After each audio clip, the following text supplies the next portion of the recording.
Welcome back. Today we have a game up against Chelsea in the Premier League and a game against Barcelona in the first knockout round of the Champions League.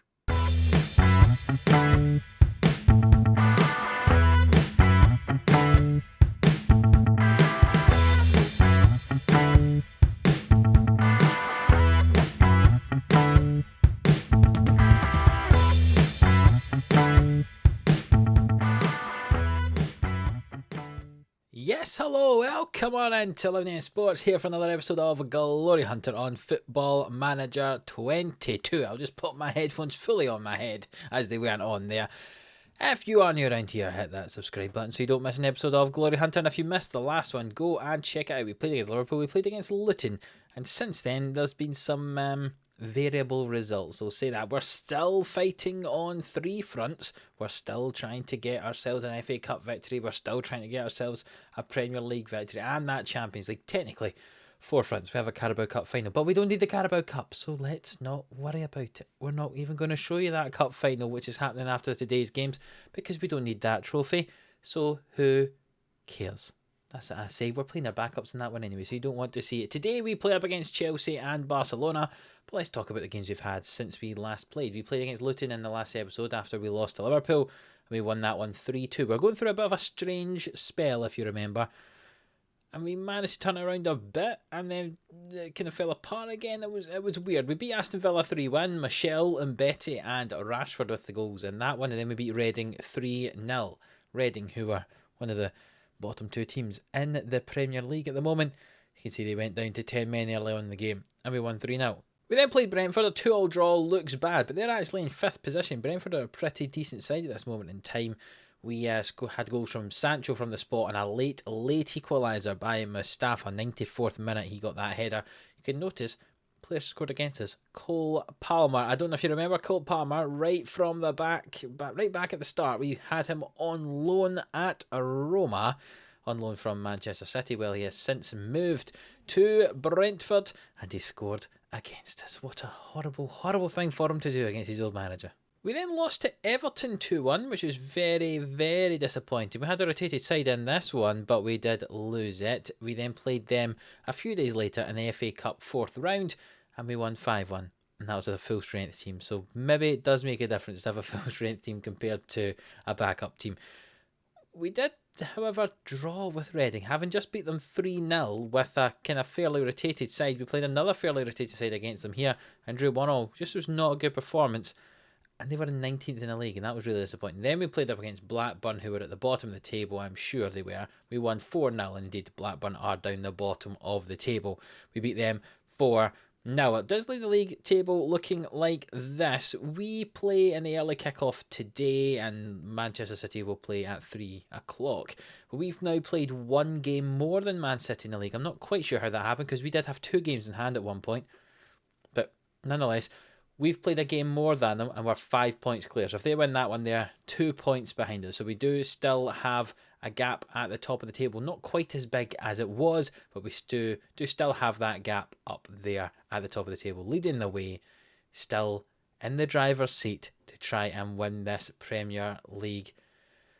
Fingers crossed we can do it. We do play up against Chelsea on Saturday, the current holders of the Premier League title. They're in 6th position, though. They changed their manager earlier on in the season. Remember, we most recently lost 6-1 and then beat them 6-0. Very strange. And we've drawn 2-2 with them earlier on in the league as well. So it could be any number of results today, especially since they're playing the rotated side, because we're going to have a full-strength team for the game against Barcelona. So rotated side today, full-strength team against Barcelona, and we will show you who that team is right now. I was just about to talk you through the team, then I realised I had some news to tell you. Some players have left. Conor Gallacher sold to Inter Milan for £40 million. You can see he's now worth 74 to 101. I don't think he is worth that, but we got £40 million for him. I was getting a bit unhappy that he wasn't playing that much. I mean, he was playing quite a lot for us, but mainly off the bench. So he left for £40 million. And Owen Wijndal left for £55 million. He went to Tottenham, a league rival, having done well for us for a number of years. We sold him, and the reason for that was because we were in the process of signing Felix Burki here, the German left-sided defender, and also can play at centre back. You can see very good physical stats, very good mentals, some pretty nice technical stats in there as well. Well, we didn't quite get this transfer over the line in time, so he's coming in the summer for 107 million, I think, is the fee we ended up paying for him. It's a lot of money, but he is pretty good. Which means we were a bit short at the back because we'd raised the money, but we ended up not being able to buy him because we ran out of time. So it means that we are one midfielder short and one left back short, and we didn't have anyone to replace them. So we have called up Matthias Escudero. Remember the player who we signed? You wouldn't have remembered we signed him, but we signed him early on in our managerial tenure here at Man United. He went back on loan to Nacional. Well, he came back from loan in the January window, and he's come up into the first team as a backup left-back option. And Guindo has become a first-choice left-back for us now, and Mustafa's been a first-choice centre-back. So Guindo started as our centre-back partner alongside Fofana. Now he's covering at left-back, and Mustafa's going to be playing alongside Fofana in a full-strength 11. So that's the little bit of transfer update I should have given you earlier, but I didn't. Let's show you the team that's going to be used for this game, and it'll make more sense now. We do have some injuries for Ndidi and Escudero, which means this is what our rotated side kind of looks like. Galini is going to be in goal, Mbete and Mustafa at the back. I don't know why we're looking so closely at Mustafa's face there. Lamptey at right back, Guindo plays at left back because Escudero is injured, so we don't get to rotate our left back option. Thielmann, Ravella and Nico in midfield. Niang, Nusa and Will at the front three. Those front three are all in double figures for goals. In fact, all of our front six, either of our three option, our two options of three, they all have double figures for goals. Let's hope they can get some today up against Chelsea. It's weird to play a rotated side against Chelsea, who are the current holders, I know, but I want to concentrate on that Champions League. That's the most important trophy for me at this moment in time. So let's get into it. Let's see if this rotated side can get the win up against Chelsea. And here we go. Early on, Guindo throws it in toward Nico, and it's intercepted, and they'll try and clear the ball away here, Chelsea. They're playing a diamond in midfield, are Chelsea. So playing fairly narrow, see if we can get down the wide areas. Ball came in and Thielmann intercepted, and Niang has it now, and he'll drive forward across the pitch. What's he going to do? Play the ball to Nusa, I'd imagine? No, he's going to run himself, gets challenged by Chilwell, and the ball falls for Willer, who gets past his man, tries to chip the keeper. What a finish from Cedric Willer. Wow. I said tried to chip the keeper, but not only did he try, he succeeded. What a finish that was. We're 1-0 up after 4 minutes. Willer got the ball in the middle here, and I didn't think much of the chance, but he just got past his man. It was forced wide, thought the chance had gone, but dinks the keeper. Outstanding over Conor, who we obviously previously had at Villarreal. And we lead 1-0. I tell you, this game world, we just keep coming around all the players that we used to play with, or, who used to play against us in different places. We used to sign to places. Conor been one of those there for Chelsea, and we've managed to chip him. What a goal that was from Willer. And this rotated side of ours is totally dominating this game. 2/3 of the ball. Chelsea have only had a shot. We are brilliant. Ravella with the corner kick, swings it to the front post. Mustafa heads it across, it's bounced about, and Niang tucks it in, and that's going to be given as a goal. Lamptey hit it, then Thielmann, I think, but Niang got the final touch, and we lead 2-0 here after 28 minutes. Ravella, good ball in, Mustafa heads it over, Lamptey hit it came off a defender, Thielmann kicked it off a defender, and Niang tucks it in. I'm not quite sure what Lamptey's doing in the box. He's the smallest man on the field, but nonetheless, doesn't matter. We lead 2-0, sorry. And we're nearly getting to half time, and this would put us 8 points clear with Man City having 2 games in hand. As Guindo plays the ball in, headed away. Isaac has the ball. What's he going to do? He plays it back into Nianzou and Garrett and Havertz now. All the way back to his goalkeeper. Conor launches it long, and Smith has it now. Back to Chilwell. What's he going to do? He plays it down the line, but Lamptey's got the pace to get a hold of that. He plays it back to Galini, and now we'll recycle the play and come up this left-hand side as Mustafa marauds forward. Nusa with it, back to Guindo, forward to Nusa.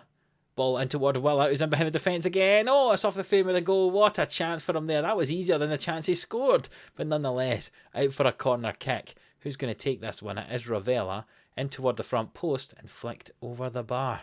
Conor launches it long, and Havertz wins the header, but Niang wins it. And it comes out to Chilwell on this left-hand side for Chelsea, into Smith and Havertz and Isaac, however you want to pronounce it. Back to Chilwell. Rodriguez now with it, into Havertz. What's he going to do? Back to Niangzou. Will he hit it for the edge of the box? No. There's a lot of space out wide for those fullbacks of Chelsea, but Smith has it. Now he finds Chilwell. The ball comes back to Rodriguez and Chilwell. And can we keep a clean sheet going into half-time here? Chilwell, good ball in. It's cleared away by Mustafa. And Nusa has it. And can we break away now? It's a 2-on-3 situation. Nusa tried to find Willer, but he got the ball back. And he's tucked in the bottom corner. He scored all by himself. What a run that was from Nusa. And we lead 3-0 going into half-time. I thought, can we hold on to a clean sheet? Yes, we can. We can go get a goal. And look at this. He ran the full length of the pitch here. He tried to play the ball into Willer, but Gara intercepted it. The ball came back to Nusa. And he was like, you know what? I'll take it myself. Tucks it past the goalkeeper. 3-0. What a performance from this rotated side. The last time we had a rotated 11 against Chelsea, we lost 6-1, remember? Well, this time round, we are totally dominating. And Lamptey throws the ball in on the right-hand side, and we're trying to compound their misery. As Lamptey, can he put the ball into the middle? He plays it back to Niang. Ball in. Nico is bounced about. Thielman hits it for the edge of the box. Back to Nusa. We're overloading them here as Guindo down the left-hand side. Back into Nico. And Thielman, he curls it for the edge of the box. What a chance that was. Well, I don't know if I even want to make a substitute in this game. I'm happy having the rotated side out there for the whole time and give the first 11 a full week's breather before we have to play up against Barcelona. Let's not count my chickens too much yet, but we are 3-0 up and Chelsea have only had 3 shots to our 21 in the whole game. So we are dominating as Lamptey has the ball on this right-hand side. He comes forward. He'll play the ball in field, you'd imagine. No, he gets down to his man, plays the ball in. Nusa nearly gets himself his second of the day. We're so dangerous with our wide forwards coming in field, playing basically like 3 strikers as we get our full-backs into those wide areas. 2 central midfielders quite comfortably sitting there. Also joining in the attack if need be. And in that defensive midfielder, comfortably dropping in between the 2 defenders. It's a really good system here. We can sometimes be overloaded in the central midfield area. Like today, I am surprised we're not being overloaded because they're playing a diamond. But we are just obviously dominating in the wide areas, and that's forcing their central midfielders to come out to help, which is not helping them be dominant in the middle of the field. Guindo plays the ball to Nusa though, as there's 10 minutes left to go in this game, and it looks like the game is ours. Can we add a 4th though to make it an even more emphatic victory? As Nico has it into Willer. What a finish that is. His 19th of the season. Nico getting himself into the box. Just as I was mentioning, the 2 central midfielders pushing forward, joining in the attack. Wonderful from him, and he crosses the ball over and it's tucked in by Willer. You can see there, Guindo, lovely ball forward for Nico there. The other central midfielders push forward as well over on this side. Ravella. Wonderful football back to Willer, and he gets his second of the game. And Willer's a really good striker. Rashford now into his early 32, 33, something like that. We're really looking for a new striker. Could Willer be our first choice striker for years to come? Very easily could be. Do we need him to be for years to come? As Mustafa's headed that one in, just in case you didn't notice, we're winning 5 now. We're dominating. I know we might not need for years to come. We might only be here for 1 year, but he if you're looking for the future, Manchester United are set up pretty well. As time ticks down, we've won 5-0. That's not bad for a backup team. Let's get into the one against Barcelona, where it's a full-strength team, and we'll show you that one in just a minute. Let's advance on and say, well done, boys. That was a good victory for us there, and that puts us 8 points clear at the top. But Manchester City play at 3 o'clock today, so let's see how they, I should say, get on. Could they close the gap back? Could they drop points? And if they do drop points, then our gap would be greater than 2 points once everyone's played the same number of games. As the thing ticks on, and Man City have lost to Southampton, who are in 11th. It means we're 8 points ahead, and they still have a game in hand, but that's 5 points the gap would be if they win their game in hand. The league almost looks like it's certain to be ours. There's 10 games still to go, I know. But come on, that could easily be ours, you'd have thought. When you look at the games that are still to come, though we do have games against Wolves and Arsenal. Man City's in there as well. Leicester, Newcastle. I mean, there's a few tough ones, but there's a few pretty easy ones in there as well. It could be sealed up by the end of April if it stays like this, though. And that'd be useful if we're in the Champions League later stage of the Champions League at that point as well. You can see as well we've drawn Liverpool in the FA Cup 5th round. That's going to come in the next episode. We'll show you that one and the game against Wolves. And then the one after that is probably going to be Barcelona and Man City. Maybe it'll be Arsenal and Barcelona, and Man City will be a game again. But definitely Man City's going to be a game. I think Barcelona and Man City would be an outstanding episode to show you. So probably it's going to be that. So we're going to have our first leg against Barcelona here, and in a couple of episodes' time will be the second leg against Barcelona. That'll be partnered with that one against Man City. What an episode that's going to be. Anyway, we're looking far too far in the future. We've won 5-0 with a rotated side against Chelsea there. Let's get into the one against Barcelona. Full strength team's going to come out for that one. Let's see if we can start off well. If we end up with another 5-0, we can maybe have a rotated side in that second leg against Barcelona. Right, here we are ready for this game up against Barcelona. First leg of the first knockout round of the Champions League. And we are going full strength. Henderson in goal, Fofana and Mustafa at the back, Livramento and Guindo as the fullbacks, Ndidi, Bellingham and Stansfield in midfield, and Michel, Sancho and Rashford up front. Willard will feel hard done to that he's not getting to play today, as will Nusa, probably as will Niang, but you know what? These front three have done it for us in the big games before, so let's hope they can do it again.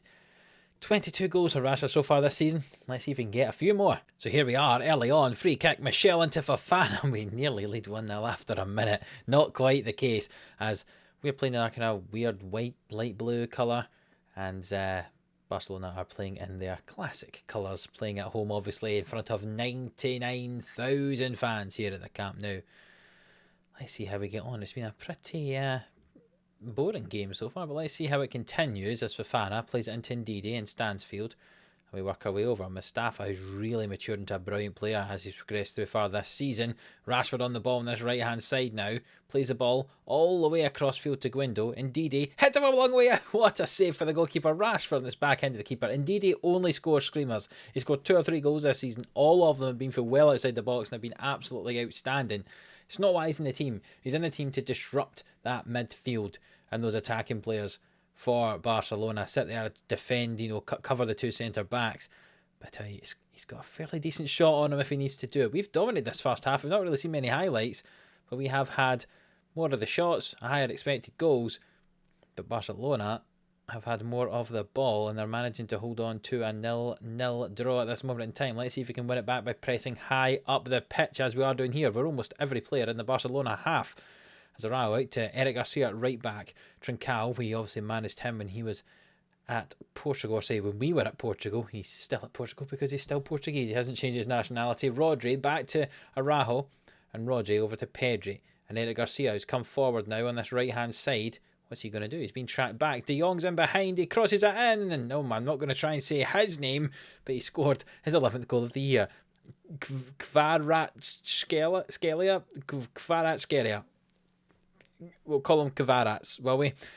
He scored a goal anyway for Barcelona, and probably undeservedly, they lead 1-0 going into half-time, and that is very disappointing indeed. I'll say we've been terrible so far. I feel that might be a bit harsh, but we're going to say it anyway, and let's see if we can do any better in this second half of this game. I'm actually having a look at this Barcelona team. Frenkie de Jong's in midfield. We've signed him on a free transfer. If we're still here at Man United next year, he will arrive as part of the team, and he will be one of the options to play in midfield. Not bad to have as a backup behind Bellingham, Frenkie de Jong. Well, hopefully he doesn't do too much damage against us here. He's already got an assist. Hopefully he doesn't do too much more, as Michel on this right-hand side, up against the defender. Ball in, Rashford heads it in his 23rd of the season. Michel swings the ball in. Rashford rises up above the defence, and an hour on the clock nearly, and we're back on level terms. So much space for Michel out there. He's one-on-one against the defender. He's obviously going to beat him. He's such a brilliant player, Michel. Rashford heads that one in. 1-1. And since half-time, Barcelona haven't had a shot. That half-time team talk really must have given that a kick up the backside to the players in our team. And let's see what changes we can do. Sancho's playing really bad. We'll bring on Nusa to play out in that left-hand side, and Ndidi's struggling. So we'll bring on Ravella to play in that defensive midfield role. Michel on a yellow, do we keep him out there or do we bring him off? I think we'll bring him off and play Niang out there for the last 20 minutes. Let's see if we do anything here as we shout a little demand more of the team. Nusa, ball in, headed by Niang. Nearly 2 substitutes combining there, not quite. This looks like it might peter out to a 1-1 draw unless something happens in these last 15 minutes. There's not been many highlights in this game, But Nusa has it on this left-hand side now. Comes in, fields, switches the play over Bellingham, who's in behind the defence. Bellingham, what a finish from Jude Bellingham. His 5th of the season. The keeper, no chance. He kind of tried to scoop off the ground. Stupidity for the goalkeeper. We lead 2-1 now, and I was saying it might peter out to a 1-1 draw, but instead we're ahead 2-1. And now we should try to push for another one. Bellingham just driving forward that run. The great, well-timed run in that Metzala roll. Frankie de Jong will back up Bellingham quite nicely next year at this club, but we've got ourselves a goal. Rashford and Bellingham, 2 of the English players getting goals for us here. And time's ticking down. We're going to win this one 2-1. It's a good victory away at the Camp Nou, but we're going to have to make sure we play well in the return leg. We probably, looking at the result, the stats, I should say, we deserve the win. Maybe we deserve to win by another one. That was a pretty dominant performance from us, but nonetheless, 2-1 victory. We walk away ahead, knowing a draw will do us at Old Trafford. Obviously, we want to win, but we know that a draw will do us. An alright performance in the second half. First half wasn't great, but that was better. They seemed demotivated, some of them, after I said they played well. But I mean, they did in the second half, but maybe I said they played well in the whole thing. As Man City went 5-0 against Inter Milan. Mbappe scoring 4 goals in the space of 15 minutes. He's pretty good, that boy, isn't he? And we win that one. And having a look at the schedule in a couple of episodes time, we'll be playing that second leg when we play up against Man City as well. That's going to be a really, really important episode for the future of this series, or certainly for this season. And another important one's going to be the next episode. We play up against Liverpool in the FA Cup 5th round, and then a game against Wolves. So we're at the bottom half of the table, so that should be a comfortable victory. Fingers crossed. In the league, but a really important one in the FA Cup 5th round. Last time we lost to Liverpool when we played them, they beat us 4-1, so let's hope that doesn't happen. Otherwise, we're out the FA Cup, and that's not what we want to happen for us. We want to win all 3 trophies we need to win this year. First time asking, that'd be nice if we could do that as Manchester United manager. Premier League, FA Cup, and the Champions League as well. We're on a good start here. 2 good results today should hopefully push us toward that. Let's see if we can, and that'll be seen in the next episode. Let's see how we get on in that one. If you have enjoyed this episode, a 5-0 victory over Chelsea and a 2-1 win over Barcelona, please do leave a like on it. It really does help us out. Subscribe to the channel if you haven't already. And until the next one, which will be Liverpool and Wolves, we'll see you then.